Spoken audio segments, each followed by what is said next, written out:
হরে কৃষ্ণ বন্ধুরা, তোমরা সবাই কেমন রয়েছো? এই যে আজ বানালাম একাদশী স্পেশাল থালি। এইভাবে করলাম, কি সুন্দর হয়েছে। তো তোমরা দেখতে থাকো ভিডিওটি লাস্ট পর্যন্ত। তো এই যে আজ হলো অপরা একাদশী। তো অপরা একাদশীর দিনে আজ কি করলাম তো তোমরা দেখতে থাকো ভিডিওটি। এই যে মিষ্টি কুমড়া, আরও একটু কাঁঠাল ছিল, কচি কাঁঠাল কেটে আলু একটা দুইটা মতো কেটে নিয়েছি।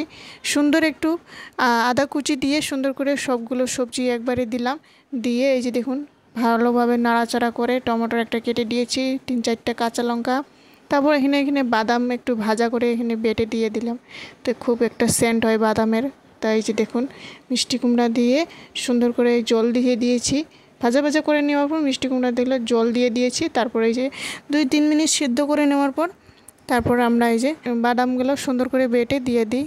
তারপর 1 মিনিট পর এই যে ঢাকনা দিয়ে রেখে দিলাম। তারপরে এই যে সবজি একেবারে রেডি হয়ে যায়, সামান্য ঘি ছড়িয়ে দিব।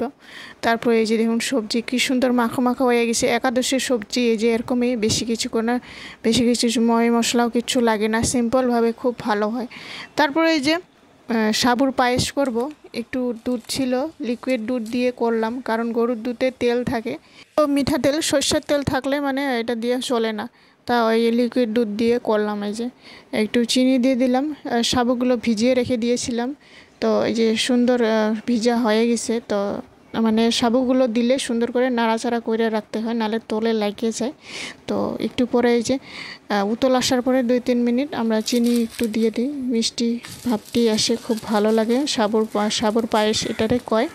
তারপরে এই যে সাবুর পায়েসটি হয়ে যাবার পর আমরা এই যে একটু সাবু আর একটু ভিজা ছিল সাবু, আলু সেদ্ধ করে, তারপর একটু বাদাম গুঁড়া করে দিয়েছি, একটু লবণ দিয়েছি, সুন্দর করে মাখামাখি করে এই যে প্লাস্টিকের ভিতরে ভরায়ে একটু হাতে তেল মেখে গোল গোল করে প্লাস্টিকের ভিতরে ভরায়ে এই যে হাতের মধ্যে ভালোভাবে দাবাইয়ে তারপর এখানে একটু গোল গোল করে বানাইয়ে আমরা এই যে তেলের মধ্যে একটু ভেজে সবগুলো একটু রুটির মতো করে নিলাম। এই যে দেখুন একাদশীর পিঠা কয় নাকি।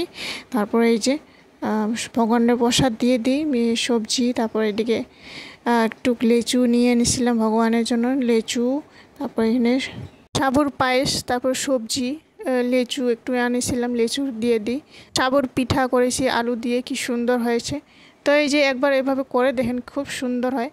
তো একাদশীতে সবাই কয় যে একাদশীর দিনে কি খাওয়া যায়, কিছুই খাওয়া যায় না। তো এই যে এইভাবে যদি করে দেখেন, একাদশীর দিন খুব সুন্দর হয়ে যায়। তো এই যে একাদশী প্রসাদ পেয়ে তারপর এদিকে হরিনাম একটু করে নিই, ভগবানের নাম নেই। একাদশীর দিনে বেশি বেশি হরিনাম, ভগবানের নাম নিতে হয়, ভগবানের কথা শুনতে হয়। তো এই দিনকে তো বন্ধুরা ভিডিওটি ভালো লাগলে অবশ্যই লাইক, কমেন্ট, শেয়ার, সাবস্ক্রাইব করে জানাবেন।